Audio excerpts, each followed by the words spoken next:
Hello, my name is Donna Bellamy and I'm the author of Raising Happy Kids. I'm the mother of 6. And I just wanted to ask you, is your marriage a bed of roses or is it a bed of thorns? Because Galatians 6:7 says, "Do not be deceived. God is not mocked, that whatever a man sows, that shall he also reap."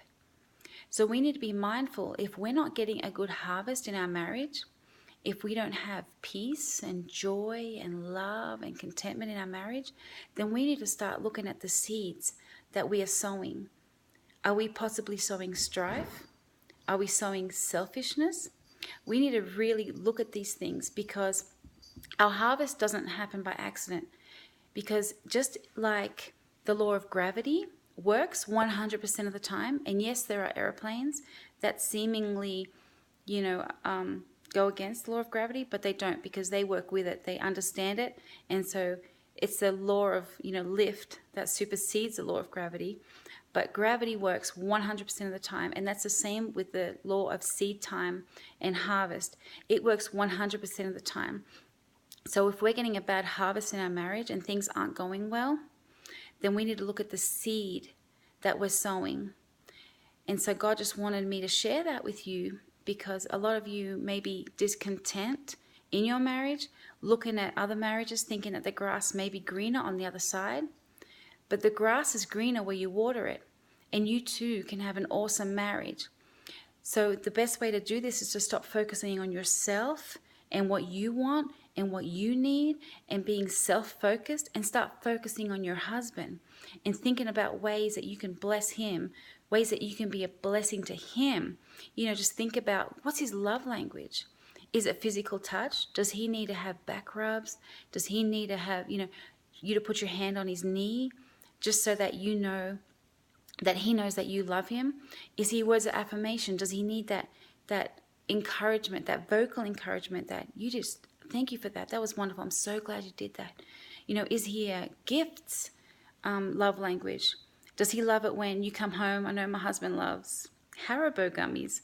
And so, I like to come home with Haribo gummies. And I know that, not only does he love the Haribo gummies, he also loves the fact that I thought about him while I was out and about. And so there's things that we can do to let our husbands know that they're first place in our lives. When they come home from work, do we appreciate that they're there? Are we in our peace? Do we,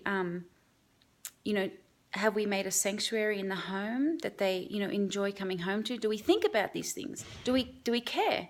Or are we just focused on ourselves? But if we only focus on ourselves, then the harvest that we're going to reap is not going to be a good one. But when we sow seed of, self-sacrifice and servanthood, just like Jesus modeled, then we're going to get an awesome harvest in our marriage. And so, we don't expect to, plant carrot seeds and get a broccoli harvest. That's not how it works.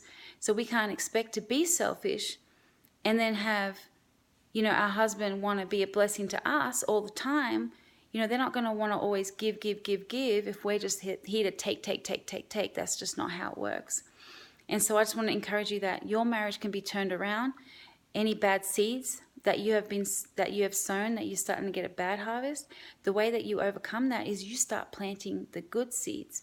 Start planting good seeds because God is not mocked. And if you start planting good seeds, then you'll start getting a good harvest in your marriage.